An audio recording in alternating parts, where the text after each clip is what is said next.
श्री शिवाय नमस्तुभ्यम। दोस्तों, हर हर महादेव। कैसे हैं आप सब? स्वस्थ और सुरक्षित होंगे। दोस्तों, जून का पहला प्रदोष व्रत या रवि प्रदोष व्रत 12 जून दिन रविवार को पड़ रहा है। इस बार का रवि प्रदोष व्रत शिव और सिद्ध योग में होने के कारण अत्यंत ही फलदायी है। ऐसे में यदि इस प्रदोष व्रत को किया जाए और कुछ कार्य ऐसे हैं कि जिसमें किए जाएं। वैसे एक बात मैं आप लोगों को बता दूं कि प्रदोष तो सभी महत्वपूर्ण होते हैं, सभी उत्तम होते हैं। जितने भी प्रदोष होते हैं भगवान भोलेनाथ के ही होते हैं। उसमें आप यदि व्रत करते हैं, भगवान शिव की पूजन करते हैं, माँ पार्वती की पूजन अर्चन करते हैं तो आपको फल तो अवश्य प्राप्त होता है। लेकिन जो रविवार के दिन प्रदोष पड़ती है उसका एक अलग महत्व होता है। जो सोमवार को पड़ती है वह इच्छा पूर्ति प्रदोष कही जाती है। मंगलवार को पड़ने वाली रोग मुक्ति के लिए होती है। बुधवार को पड़ने वाली कामना पूर्ति के लिए होती है। गुरुवार को जो प्रदोष पड़ती है उसको करने से, उसमें व्रत करने से, पूजन करने से शत्रुओं का नाश होता है। और शुक्रवार को जो की जाती है उससे सुख की प्राप्ति होती है। शनिवार को जिन्हें संतान सुख की प्राप्ति नहीं हो पाई है उनके लिए उत्तम होती है। लेकिन जो रविवार की प्रदोष होती है सर्व कामना पूर्ति, उस सिर्फ रविवार की प्रदोष का व्रत करने से, पूजन करने से सारी कामनाएं पूर्ति होती हैं, मनोरथ पूरे होते हैं, मनोकामनाएं पूर्ण होती हैं। दोस्तों, इस रवि प्रदोष पर आप ऐसा क्या करें कि भोलेनाथ आपकी सारी इच्छाएं पूरी कर दें। भोलेनाथ अपनी कृपा आप पर बरसाने लगें, अपना आशीर्वाद आपको प्रदान करें। और क्या उत्तम योग है, किस समय आपको पूजन करना चाहिए, प्रदोष काल कब है और क्या आप समर्पित करें जिससे भोलेनाथ आप पर प्रसन्न हो, ये सभी सारी जानकारी मैं अपने इस वीडियो के माध्यम से देने वाली हूँ। आप अवश्य शुरू से अंत तक वीडियो पर बने रहें और अच्छा लगे तो लाइक तो अवश्य करना ही है, लेकिन सब्सक्राइब अभी तक आपने यदि नहीं किया है तो अवश्य करें। दोस्तों, जो ये रवि प्रदोष व्रत आ रहा है इस दिन दो शुभ योग पड़ रहे हैं। इस दिन शिव योग भी है और सिद्ध योग, दोनों योग हैं। शिव योग जो है वह सुबह से लेकर शाम 5:27 तक रहेगा। उसके पश्चात सिद्ध योग शुरू हो जाएगा जो पूरी रात तक रहेगा। ये दोनों ही योग मांगलिक कार्यों के लिए बहुत ही उत्तम माने जाते हैं। 12 जून को रवि योग भी बन रहा है जो रात को 11:58 से लेकर 13 जून को सुबह 5:23 तक रहने वाला है।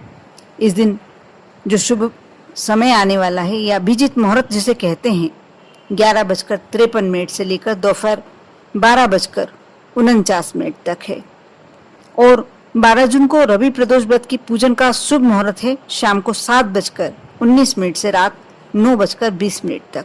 इस दिन आपको शिव पूजन करने के लिए 2 घंटे से अधिक का समय प्राप्त हो रहा है। अवश्य आप भी कोई मनोकामना लेकर बैठे हैं, कोई इच्छा लेकर बैठे हैं। यदि आपकी कोई मनोकामना नहीं भी है तो आप अवश्य प्रदोष काल में भगवान शिव की पूजन अवश्य करें। उन्हें पंचामृत का से स्नान कराएं। दोस्तों, जैसे प्रदोष के दिन आप सुबह से जो भी करते हैं, मंदिर जाते हैं, भगवान शिव की पूजन करते हैं, अभिषेक करते हैं या जो भी करते हैं, आप व्रत रखते हैं तो सर्वश्रेष्ठ कार्य करना भी चाहिए। वैसे कहते हैं कि प्रदोष के दिन आप यदि बिना नमक का भोजन करते हैं, फलाहार करते हैं तो ज़्यादा अच्छा होता है। यदि आप नमक का भोजन करते हैं तो भी कोई बात नहीं, लेकिन यदि आप व्रत कर रहे हैं रवि प्रदोष का तो आप इस बात का अवश्य ध्यान रखें कि इस दिन यदि आप नमक का सेवन ना करें तो आप जिस भी इच्छा से ये प्रदोष व्रत कर रहे हैं आपकी अवश्य पूरी होगी।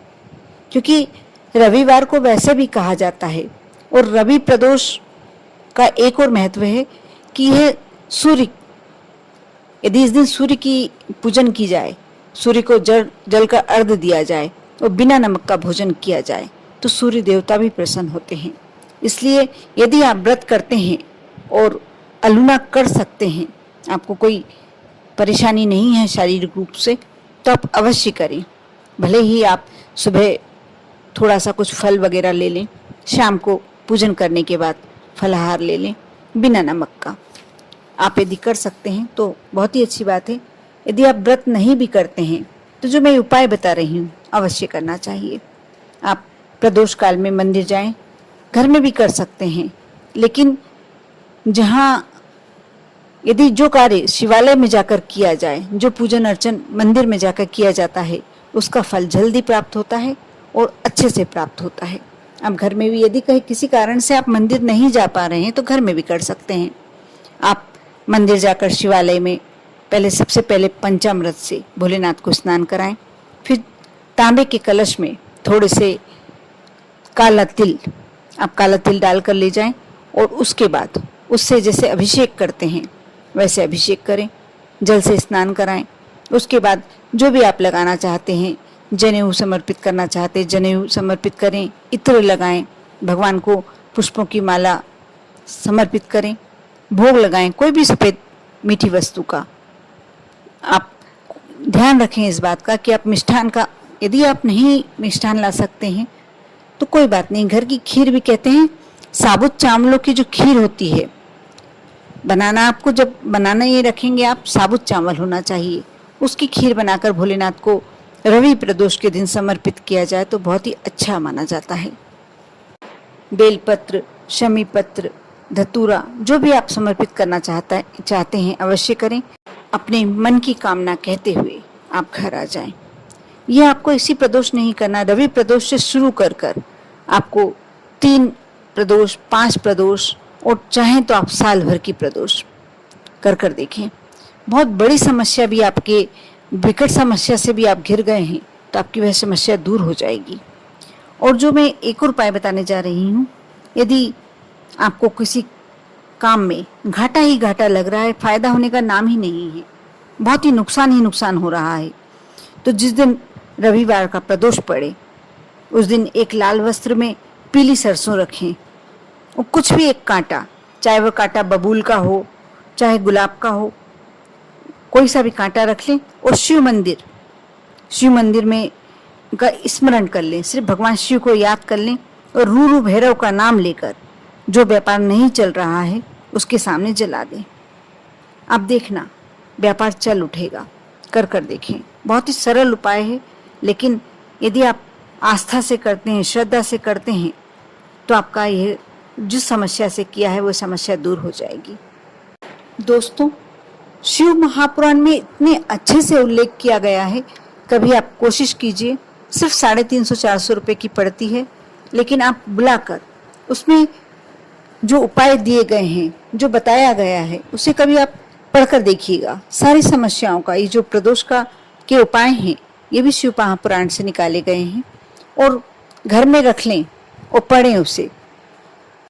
आपको ज्ञान तो प्राप्त होता ही है, आपकी श्रद्धा भी बढ़ती है, उसके साथ साथ बहुत सारी समस्याओं का आपको समाधान मिलने लगता है, क्योंकि इतनी शिव महापुराण में इतनी अच्छी अच्छी बातें बताई गई हैं, इतने अच्छे से उल्लेख किया गया है कि कोई व्यक्ति यदि बहुत परेशानी में भी है तो वह अपनी परेशानी कैसे दूर करे, शिव महापुराण में इसका बहुत ही अच्छे से उल्लेख किया गया है। आप भी शिव महापुराण के इन उपायों को अवश्य कर देखें और यदि आपके जीवन में कोई बहुत बड़ा कष्ट भी है तो अवश्य दूर हो जाएगा, लेकिन आपको श्रद्धा पूर्वक ये उपाय करने पड़ेंगे। आपको मन में भक्ति रखनी पड़ेगी, आस्था रखनी पड़ेगी, तभी आपका कार्य सिद्ध हो पाएगा। मैंने पूरी कोशिश करी है कि आपको शुभ मुहूर्त बताया है कि कब आप पूजन कर सकते हैं और क्या ऐसे सरल उपाय कर सकते हैं जिससे काली तिल में इतना ज़्यादा शक्ति है कि आप यदि शिवलिंग पर आप कभी सूखे ना चढ़ाएं, आप जल में मिलाकर ही काली तिल समर्पित करें। जब आप काली तिल भोलेनाथ पर समर्पित करते हैं और प्रदोष के दिन, प्रदोष काल में जब ये कार्य करते हैं तो आपकी जो भी मनोकामना से, जो भी मनोरथ से आपने किया है वह मनोरथ पूरा भोलेनाथ कर ही देते हैं, क्योंकि कहते हैं प्रदोष के दिन, प्रदोष काल में भगवान शिव माँ पार्वती के साथ अपने कैलाश पर्वत पर नृत्य करते हैं और वह समय इतना खुशी का होता है कि जो भक्त दिल से उनको पुकारता है, दिल से उनकी पूजन करता है, दिल से उनकी प्रिय वस्तुएं उन्हें समर्पित करता है, उसका कल्याण हो जाता है। इसलिए मैं बार बार यही कहूँगी कि इतने अच्छे अवसर को बिल्कुल हाथ से नहीं जाने देना चाहिए। अवश्य भोलेनाथ को मनाने की पूरी कोशिश करनी चाहिए। आप भी करें। आप पर और आपके पूरे परिवार पर भोलेनाथ की कृपा बनी रहे। ओम नमः शिवाय।